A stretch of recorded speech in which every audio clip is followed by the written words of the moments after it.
Hai, Assalamualaikum dan salam sejahtera. Kementerian Pelaburan Perdagangan dan Industri Malaysia (MITI) memainkan peranan yang sangat signifikan dalam memberikan sumbangan kepada pelaksanaan dasar-dasar ekonomi yang terperinci dalam rancangan Malaysia.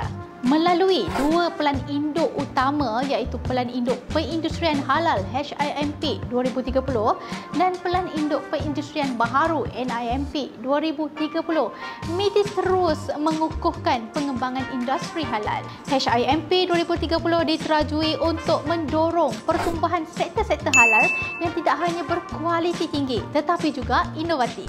Sementara NIMP 2030 diumpamakan sebagai pelengkap kepada Pelan HIMP 2030. Matlamat NIMP 2030 adalah untuk transformasi perindustrian Malaysia melalui peningkatan daya saing syarikat Bumiputera, sekaligus memastikan integrasi yang lebih kukuh dengan rantaian nilai global.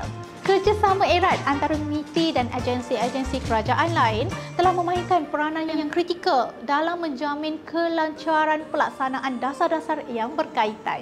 Dengan menyelaraskan usaha bersama, Malaysia dapat mewujudkan lanskap ekonomi yang dinamik dan memberdaya sektor-sektor lain dalam mencapai matlamat yang ditetapkan. Sejajar dengan pelaksanaan NIMP 2030, MITI fokus pada penyediaan tenaga kerja yang terlatih dan berkualiti tinggi. Ini melibatkan peningkatan peluang pendidikan dan latihan, terutamanya dalam bidang pendidikan, latihan teknikal dan vocational TVET, serta pendidikan sains, teknologi, kejuruteraan dan matematik STEM. Sehubungan itu, institusi pendidikan perlu melalui reformasi silibus secara berperingkat dalam menyokong usaha kerajaan. TVET dan STEM perlu bersedia menyediakan pendekatan praktikal yang dapat membantu menghasilkan tenaga kerja yang relevan dengan keperluan industri baharu. Dalam memacu ke arah NIMP 2030, kemahiran dalam berbahasa Inggeris tidak boleh diabaikan. Justru usaha dalam mempromosi penggunaan dewi bahasa dalam pendidikan membantu memenuhi keperluan industri tempatan dan antarabangsa. Bagaimanapun, usaha memperhebat STEM dan TVET di Malaysia perlukan kerjasama semua sektor awam, industri, penyelidik dan masyarakat.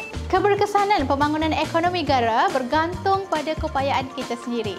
Semoga kita boleh buktikan kepada dunia bahawa kita mampu melaksanakannya. Seterusnya, menjadikan Malaysia sebagai sebuah negara di puncak kejayaan menjelang 2030.